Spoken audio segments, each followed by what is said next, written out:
Park.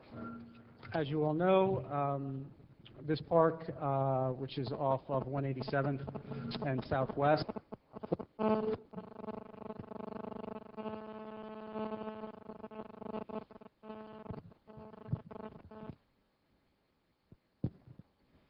underwent a renovation in the past year. Originally, this park had a track with a field in the middle.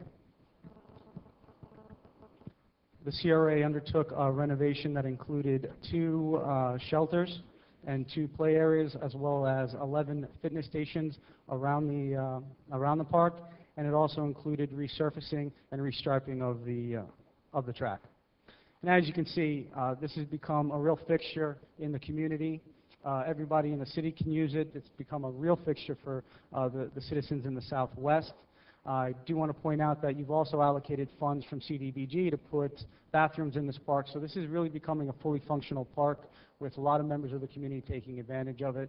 I would like to add that this was budgeted at about $450,000 and came in under budget, around $433,000. Second thing I wanted to talk about was West Homestead Elementary. The board this year was able to execute an agreement with Miami-Dade Public Schools for the expansion and renovation of West Homestead into a K-8 science, technology, engineering, and mathematics program, STEM. I do believe that this is something in 10, 15 years the board can look back on and feel really proud of. This is a great opportunity for the kids, not only in the Southwest, but throughout the city, to come and really get an excellent education. So this is something that we're able to accomplish this year. The Seminole Theater roof repair, as you may remember, the theater, there was water penetration within the theater. This project was to just mitigate that issue, cover the roof. We were able to do that. It was budgeted at $200,000. This project came in at $140,000, so under budget as well. Washington Avenue Phase 2. This project went from 2nd Street all the way to Campbell. It included new medians, new streetscape, new trees, new surfacing of the road. And as you can see, prior to what we did, it was a pretty wide open street, not much going on, not very pedestrian friendly.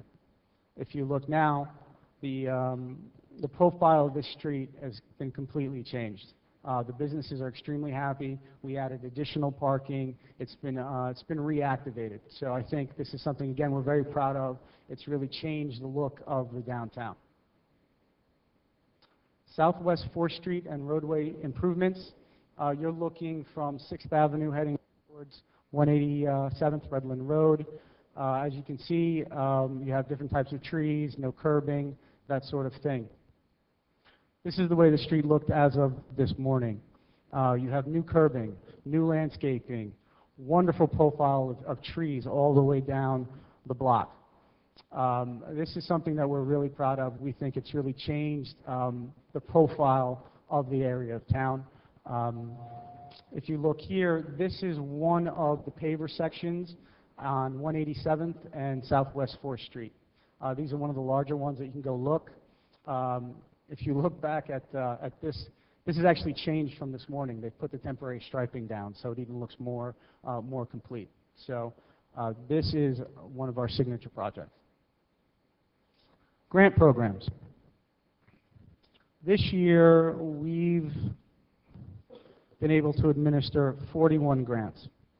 That's 12 commercial grants, 22 residential grants, 7 non-for-profit grants, 41.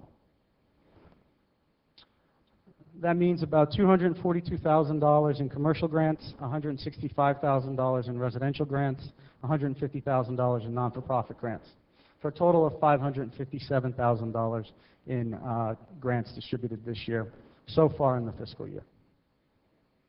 Just to give you an idea of one of the grant programs, this is a residential grant program. This is in Turner Circle. This picture was given to us by one of the applicants prior to the renovation. If you look now, it's been completely redone. New roof, new painting, a new driveway. My favorite is, though, if you look in the lower left corner of here, you see the fire hydrant? Fire hydrant's been redone. So if you go to this area, there's only probably 6 houses in this entire community that haven't been redone. So it's been a spectacular program for that community, and we really want to see this expand out to other parts of the Southwest and Northeast. Before I get to the future, I do want to kind of hold on this picture because I think this really symbolizes what is great about the city of Homestead. There isn't anybody in this room who is connected with the city that didn't have a hand in this project. It started with everybody up here on the dais. You gave us direction that you wanted to see this part of town look as good, if not better, than the rest of the part of town. So the staff really took that to heart, and every one of the staff members in the audience had a role to play in this project. Whether it was Dennis and his crew, his streets crew, and Bill, who was out there almost every day checking to make sure that this project was being administered correctly. Whether it was Carlos and his people helping us with the CIP. Julio Brea, the city engineer, who has been spending a lot more time at the CRA than he's ever probably spent before, coming to weekly meetings. His expertise, working with me, he's been so helpful to make sure that our design and engineering product is exactly what we want. He's been an unbelievable help. Where's Barbara? Yes, the electric utility. I know you're asking me, what does electric utility have to do with this? Well, part of this project was to light all of the poles, so at Christmas time we can have the Christmas lights on the poles. Well, her people took a look at what we were going to do. They found a better way to do it, and they saved us $30,000. This project is going to come in about $130,000 under budget. So I wanted to thank her for that. Procurement, they put all the bids together, they put the controls in there. They were unbelievably helpful in making this happen. I don't think we give them enough credit for what they have to do. We call them and we harass them and they get the job done.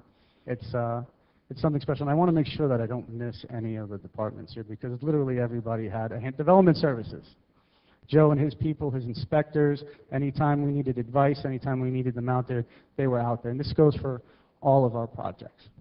And of course, the city attorney, they helped us with all of our documents, and they're there to make sure that we do things the right way. One of the things I forgot to mention about Washington Avenue Phase 2 is that's also coming in under budget to the tune of $250,000. In total, all of our projects came in about $440,000 under budget. And that's from the bids that we received, not estimates. There was another thing that I did want to mention about staff, and I want to go back to this picture. The grant program here. I have to give a special thanks to Elizabeth and Selena from the CRA. If anybody's ever done a renovation of their house, they know what a pain it really can be. Whether it's a roof, whether it's a kitchen, going through getting a general contractor, getting all the contractors, getting all the money, everything. To do this once a year is a trauma for a family. They did it 22 times. So working with the residents, working with the city, it's an unbelievable job. And not only do they do that, they help us administer all the other grants. So I think Elizabeth and Selena, they definitely deserve a round of applause. They do a great job. I would like to end my presentation now, but we are going to talk about next year's budget. Everybody here, I think, knows that we get funded by tax incremental revenues, or TIF. This chart shows you our TIF revenues over the past 5 years. Well, the past 4-year actuals and the projected for the coming fiscal year. As you can see, it's not the prettiest of pictures. We have gone from $4.2 million in 2010 to about 1.8, a little less than 1.8 in this coming fiscal year. That is a significant drop-off of 57% of the assessed value in the CRA. On the revenue side, we're looking at $1,791,670 TIF revenue, $50,000 in interest and investments, and about $110,000 in appropriations from earnings. Now, if we all remember the $440,000 I just discussed, we're taking that money and rolling it into projects for next year. That's one of the major ways we were able to fund the gap this year. I do want to remind the board, every year since I've been here, and I think years prior, we have been using appropriations from earnings to balance the budget. This year has been no different other than the extent of the number. We had to come up with a $500,000 shortfall.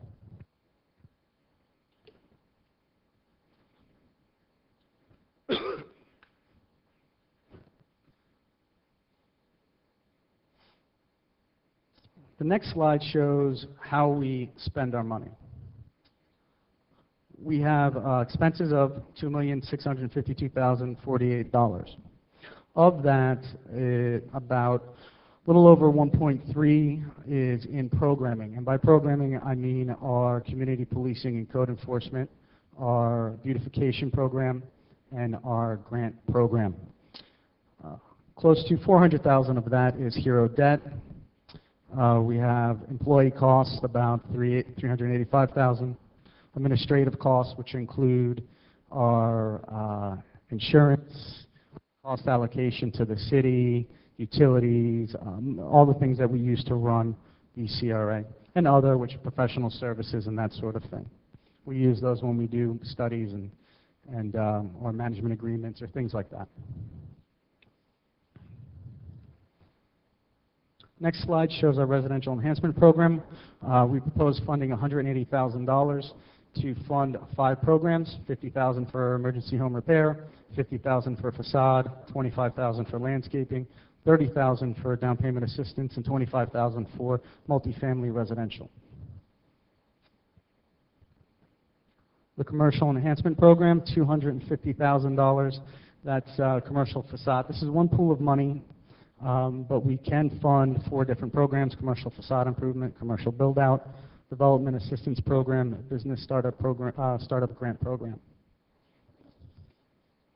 Assistance to community building nonprofits, $100,000.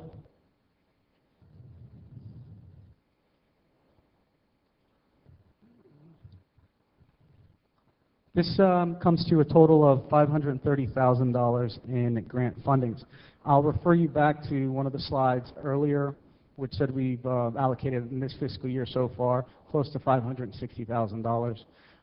As you know, we've never expended all of the money in these programs. To make up the shortfall, we took a close look at the budget, and we brought these programs more in line with our actuals. It's less money than we would have spent this year, but not by a huge amount. Community policing code enforcement, $472,468. This is for 2 police officers and 2 code compliance officers who offer supplemental policing and community enforcement in the entire CRA district. Neighborhood beautification, a ground maintenance contract of $250,000. That includes all of the city right-of-ways in the CRA and all of the city-owned properties, our maintenance of those. And 2 trustee crews, $93,500, for a total of $343,500. And that actually ends the presentation. I'm here to answer any questions if members of the board should have them. Thank you, Rick. Any questions? Mr. Williams. Feel like all eyes are on me, waiting on what I'm going to say here. I guess, Rick, would you go back to, you said monies that we have expended in these grant programs that were expended this year?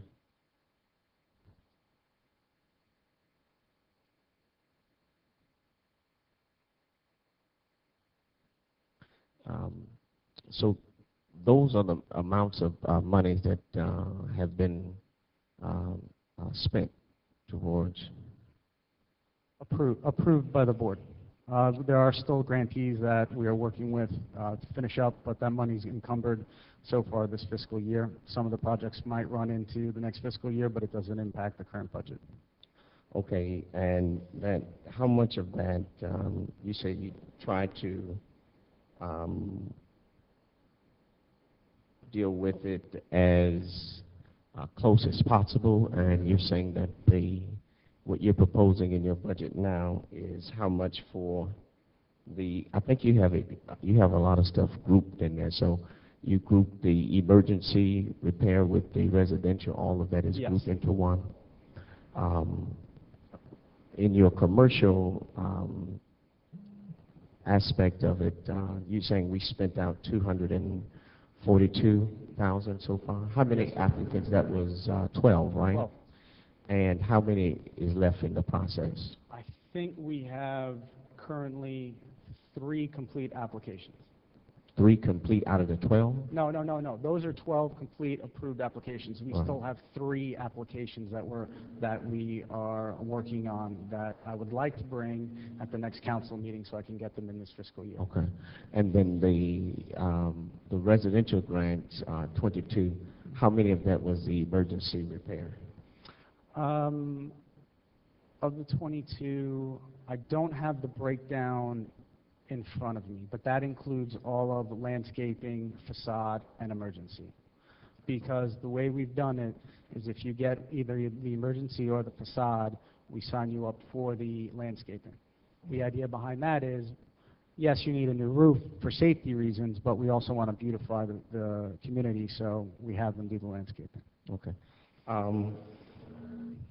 So in your budget, where did you take, how much did you allocate towards commercial? I guess you put the 250, Yes. 250, and then the residential will be 165. The residential for next fiscal year will be Yeah. 180,000. How much? 180,000. 180,000. And then do we have any down payment assistance? Did anybody take advantage of that? Not yet. But to be totally fair and honest, we've been focusing on trying to get all of the grants that we have through the system this year, that we haven't really advertised that yet. But it's just, it takes a significant amount of time with each applicant. Not only do you have them, we help them from filling out the application to prioritizing what they need done, to getting through the 6 to 8 week approval process, to then getting the bids, to seeing all the permits pulled, to doing all the payments, to getting the permits closed out, all through that process. And it takes a lot of time. So when we get to the end of the fiscal year, to not overburden the staff too much, they focus on the ones that are being done. So. The multifamily, tell me about that. What's the total amount that we've helped or done any projects with that? We have 3 applications, Mm-hmm. one of which I would call almost complete, and the other 2, it's been difficult trying to get the income verification that we need for the renters, and I don't want to bring it to the board unless I am 100% confident that they have everything they need. Right, but what's the max amount you can give towards the multifamily? It depends on the number of units. I think 1 to 2, it's $10,000 with a 10% match. 2 to 5, it's a $15,000 with a 15% match. 5 to 10, it is a $25,000 grant with a 25% match. And anything above that, they have to come directly to the board, and it would be at a minimum of 50% match. I got you. One other follow-up question is, in lieu of the budget shrinking because of the TIF allocation, and I bring it up every year, and it's nothing new. How do you plan to deal with some of the larger expenditure items on here that could possibly be going towards other major projects?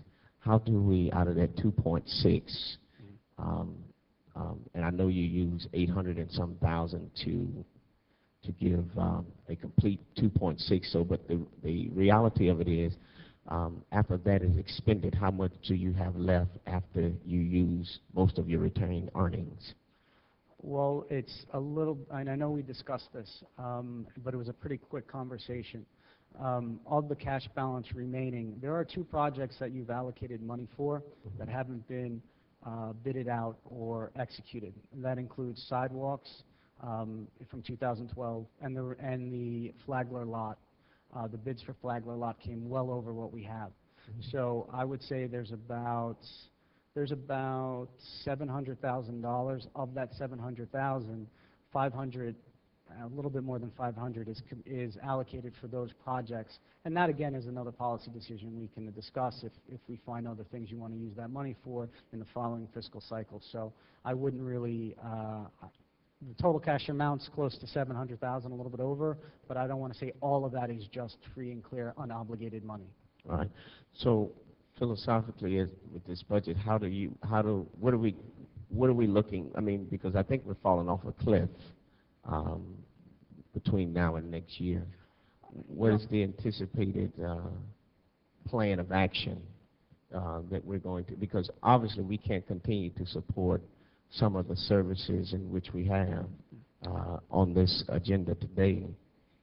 How are we going to deal with that? The projections, the current projections, you're absolutely correct. And I think myself, and the staff, and the city manager have been pretty straightforward the last 2 years about how these budgets are unsustainable. When I first got here, we focused really on the capital project program, which we just went through. I think there was a lot of concern. There was this huge amount of money that had not been expended for many years, and we had to get that money in the ground as quickly as we possibly could. And I have to think when you look at what we've done, we've been pretty successful. But along the way, we've said it's $400,000 the first year I was here. It was $730,000 last year, and now it's $810,000. We are getting closer to the point where it's unsustainable. So we also work under the parameters of the budget philosophy that I think you're going to hear from the manager later that's been consistent as well. No reduction in services, no tax increases, not to fire anybody, and as a whole, the CRA also follows that philosophy. Unfortunately, with the $540,000 shortfall in TIF, we've had to reduce some of our services. Now, I think the prudent action is for us over the next year to have a real frank and honest discussion of where the CRA is going to allocate its monies going forward, so that when the budget cycle comes around next year, our plan is already in place, so that it's not, I don't believe it can be a status quo budget next year, but that's a policy decision where you're allocating resources, and I think that's a conversation that's a priority moving forward next year. Okay, all right. I have some more stuff, but I'll wait to see what other my colleagues think. But let me just say this. I do support all of your efforts and what you have been able to do with such little. I heard you giving accolades, but I think you forgot one, and that is the Southwest Advisory Board that does a stellar job in helping with the process of all of this. So my apologies. yeah. You're absolutely. They've been working hand in hand with the CRA on all of the grants. Okay. Absolutely, and I apologize for that. All right. Just want to make sure that my board is lifted up too. Thank you, Mr. Williams. Anybody else? Mr. Maldonado. Thank you. First, Rick, really proud of all the projects and the timeliness in which they were completed. I think you guys did an excellent job. And I was really impressed with the facade program, and those pictures that we saw make a great impact, and I think that's what impacted me the most. So I'm glad to see how that our grant program is helping the community. I have only one question in regards to next year's budget, which is the community code enforcement officers. How much time are they spending? Are they just dedicated to the CRA, or are they being spread out on other areas as well? How are we working with that? That's really my only question. Their purpose is to supplement the ongoing services of public safety and code enforcement within the CRA. So they are there in the CRA only, barring any emergency issues. So if there's something happens on the east side of town where they need all hands on deck, chief takes everybody. But their job is to respond to issues specifically in the CRA all the time. Okay, thank you. Rick, when you and I spoke you indicated there was a 22% drop in some values of the properties over there. And we immediately called down to the Carlos Lopez Cantera's office, and he sent us a brief email, and you were going to do some fact-finding with what they sent us. Could you tell me what your findings have been, if you've been able to go through that thoroughly and see if there's a discrepancy that we need to bring to their attention? Because obviously, the less money the county gives us, the better off they are. So I want to make sure we're getting a fair shake. The discrepancy in the percentage ratios actually happened. I had a discussion with Carlos. They didn't include the base year. Basically, when they do, the way the CRA TIF revenues worked, let's just use whole numbers. The tax revenue in the CRA in 1993 was $100,000.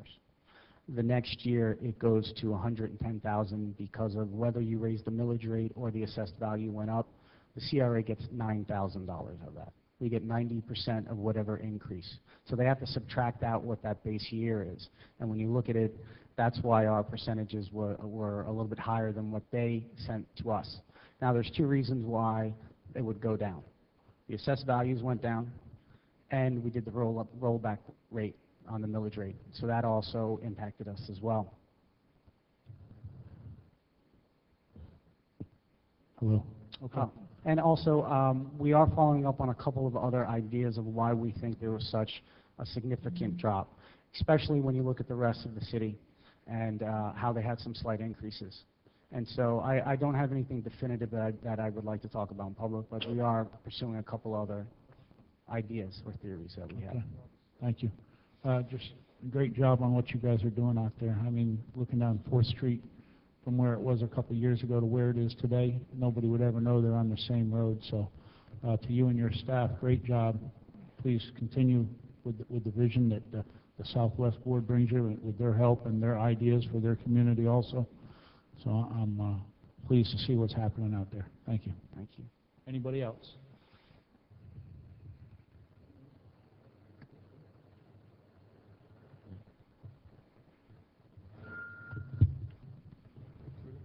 Mr. Williams? Oh, I'm sorry. I thought other colleagues were going to chime in. Back to the sustainability, and I know I had a conversation with Chief the other day about some statistics as far as crime within the area of my district, but with the two code enforcement officers and the code compliance, excuse me, and the 2 police officers that is dedicated, do you see where perhaps the crime has been at bay because of that? Have you done any research on the effectiveness of that? I would have to defer directly to the police department on those sorts of statistics. I do know that they keep a log of every call that they are sent on in the CRA. And I've seen it. I don't have the numbers on the top of my head. It's pretty extensive everywhere. You know, just what you get in a community where the income levels are pretty low. You do get the petty crime all the way through some significant crimes. So I don't know the statistical analysis, but I do know they do keep that at the police department, and if you would like, I can get that disseminated to everybody on the board. I think Captain Ray is coming.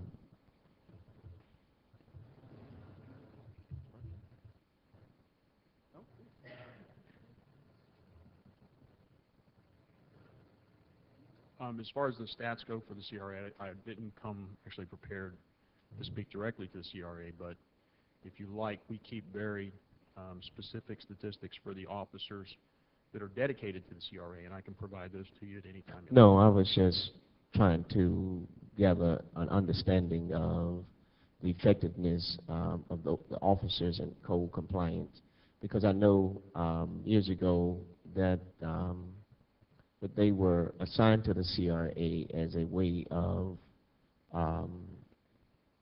moving monies from taking them out of the general fund and put them within the CRA to to be able to take care of that area.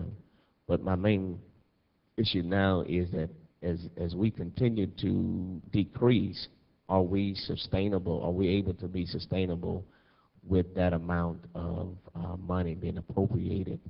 And then how, and this may be a question to George, is that is there a plan to perhaps move them from within the CRA back to the general fund so that monies could be done with other projects? Long-term, in an ideal world, that's certainly what we're hoping for. It's certainly something that's on our radar screen. We understand that, you know, as you look at the intent of CRA, and everybody's got a different view of what a CRA should do, the core mission of the CRA is to get the TIF revenues up and to redevelop and to make it more self-sustaining. So the more you spend on service, you know, it's a debatable thing. On the other hand, the general fund can't sustain that $500,000. It's not there this year, so we've just kind of kept status quo on that for now. And in years future, you know, as I go through the general fund presentation, we'll have a similar conversation about, you know, where we're headed and how we get back to some sort of balance. But right now, times are tough. Yeah, and I guess what the issue is, and I guess in trying to keep up with the mission to eliminate blight, to create economic engines for a low economic depressed area, how are we doing that if we have a lot going towards, because even within the line of the budget, a lot of money is appropriated towards services and not so much towards projects within the budget.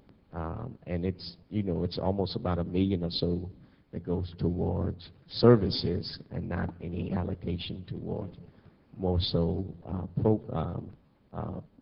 hardcore projects that is much needed over there.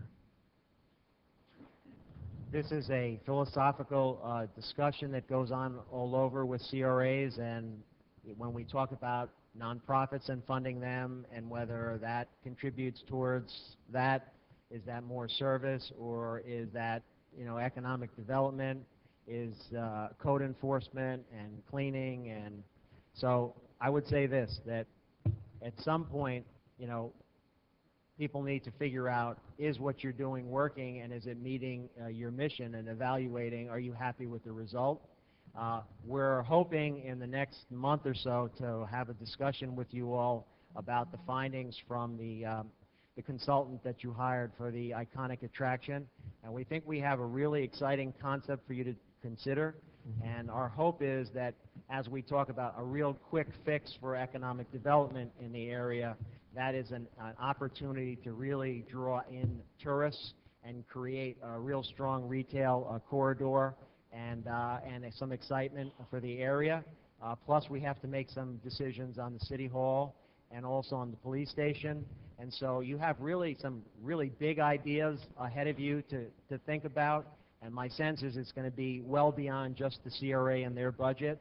And it's going to require, for example, if you end up doing an iconic attraction, will there be needs for parking, and will we need to find some revenues in order to make a parking garage happen, or 2 parking garages happening? Because one of the things we were thinking is, all right, well, if we put, let's say, an iconic attraction on what Rick calls the Flagler lot, we call the Arsenic lot, where would you want to put a parking garage, and where would you want to park these people? Because if the attraction people tell us that you can afford to have a garage 2 or 3 blocks away from the attraction, the further that garage is from the attraction, the more people have to walk down the street in order to get to the attraction, the more likely you are to have a greater halo effect and start stimulating some of the retail and creating a real excitement for that. We also have to make some decisions on the CRA lots and Dade Medical College, because that's a big piece of the puzzle as well. And so a lot of exciting things headed our way, a lot of big decisions headed our way. And then and here's the hope, which there's a chart there that'll show, your values have gone down so significantly, but for the first year, at least citywide, we've seen a small blip of improvement. The question is, are we now trending in an upward mode? And is that part of the piece of the puzzle here that is unknown, which is if we keep seeing more revenue coming in because of increases in the property values, we may not have to just worry about, geez, are we going to spend $500,000 on grants? Maybe we can spend, there'll be more money to spend. But I would say, like the last 2-3 years, this is really just trying to find our way in a very dark time economically. Okay. No, I get what you're saying, and I don't have an issue because really there's nothing we can really do about the budget at this point in time. But just also just to raise the intelligence of my colleague that I don't think the way we're going at this moment will be able to be sustainable with all of that we have in here, and that tough decisions and conversation. I don't know when that's going to take place, because every year we get back, we say it needs to happen, but we never talk about it. So when is the most appropriate time to be able to talk about these tough issues and tough discussion? I mean, the budget's going to pass tonight. I don't have any problem with that. Just how do we continue to maintain and then still know that that there's not enough to go around for, I believe, the true intent of Great. what the CRA should be about. Thank you. Mr. Shelley. Thank you, Vice Mayor. Just to piggyback on my colleague's concerns, I mean, I think it's something we have discussed every year, it seems like, and so as it relates to supplementing or utilizing the CRA to pay for, you know, code enforcement officers and police officers and things of that nature, you know, I would like to have some sort of statistics, you know, because if there is a true impact into the community, I need to know that, because maybe that's something that it's worth every penny we're spending. But at the same time, I have similar concerns to Councilman Williams, and that is, you know, there's certain purposes of the CRA, and the more monies we spend on the services and things of that nature, what are we really accomplishing? Are we doing what we should be doing? And luckily, we've had some monies over the last couple of years, so we've really been able to make an impact. It looks great, and I commend staff and everybody that's worked on those projects, because it's really made a difference in the CRA area. But going forward from a year-to-year budget, you know, we need to look at and make sure not only do we do it one time, but that we can continue to do it year in and year out and make an impact as big as we've been making an impact. And so I have the same concerns that Councilman Williams does going forward, that we need to use our monies wisely and to determine programming that will have the biggest impact for the smallest expenditure and in the community and the CRA. So I also want to just kind of piggyback that. Jimmy, I heard you looking for when are we going to have this meeting? Why not? I mean, we could set a time frame tonight for January, a CRA meeting in January, to have that. That gives them plenty of time to get their statistics together, get through this budget cycle that we're in right now. Absolutely. And have whatever new administration is here, we'll have had a month or so to sit down and go through things with Rick, and then we could, if we schedule it tonight for January, it's on the books. Yeah, So if that pleases you, we'll. Yes, absolutely. I'm in prayer mode that I'll be here in January. But absolutely, I think that conversation need to take place, and if January is the appropriate time. Even before, several years before you were on council, it was always a question of concern and always an item that was brought up. But as they said, it was kind of status quo, and it is what it is. It is every year, and if we want to make a change to it, let's do it. Yeah. And I think that would give Captain Ray plenty of time to get his thoughts and statistics together as needed for your questions. They give Rick plenty of time to get his things in order, and we'll be through the budget cycle and through the everything else that's happening here in the city, and that'll give us plenty of time to work towards the budget that would be due in the following July, August, as they start working. Yeah, absolutely. I'm very agreeable to that. Yeah, that's fine. That's fine, because I have no qualms with where we are at this moment. I've just been sounding the alarm for the last 3 years that we are going down a cliff, and I don't know how seriously we're taking that, but you know, I would hate to come to a point to where we have to make those tough decisions and we didn't have a real conversation about it, and it's, you know, so that's fine, absolutely. January is good. Is that good with you, Rick? I serve at your pleasure, yeah, absolutely, not a problem. Would the clerk take note of that for CRA, when CRA meeting in January, please? Any other questions? Okay. Hearing none, seeing none, I'll close that, and I will open the CRA hearing up to the public. Any public comments about the CRA budget? Hearing none, seeing none, I'll close it. Any final comments from the council? Call the vote, please. Board Member Maldonado, Yes. Board Member Shelley, Yes. Board Member Wallman, Yes. Board Member Williams, Yes. Board Member Fairclough McCormick, Yes. Vice Chairman Burgess. Yes. The motion carries. Thank you. Tab 3. Resolution of the Board of the Community Redevelopment Agency of the City of Homestead, Florida, approving sponsorship agreement between CRA and Redland Tropical Gardens and Botanical Move it. Plantations Inc. concerning the tropical cornucopia South Bay Greenway Farm and Garden should be held within the territory of the CRA, providing for implementation and effective date. Been moved and seconded. Staff report, please. Staff recommends that the CRA Board approve the resolution authorizing the CRA to sponsor the Redland Tropical Gardens Cornucopia South Bay Greenway and Garden Show. On August 21, 2013, Council approved the request for sponsorship by Redland Tropical Gardens. On the advice of the City Attorney's Office, the Council directed staff to draft a sponsorship agreement between the CRA and Redland's Tropical Gardens. The agreement is attached. The provisions of the agreement that were pertinent were that this money was going to go to pay the policing needs that they're going to have, and if there's any money left over for cleanup costs and that sort of thing. Any questions from the council? Hearing none, any questions from the public? And close the public hearing. Any last questions from the council? Call the roll, please. Board Member Wallman, Yes. Board Member Fairclough McCormick, Yes. Board Member Shelley, Yes. Board Member Williams. Yes. Board Member Maldonado. Yes. Vice Chairman Burgess. Yes. The motion carries. Thank you. Any reports from the CRA director?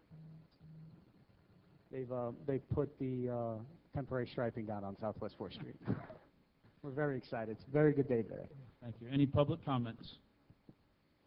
Motion to adjourn. Moved by Second. Mr. Shelley. Is there a second? Second. Thank you.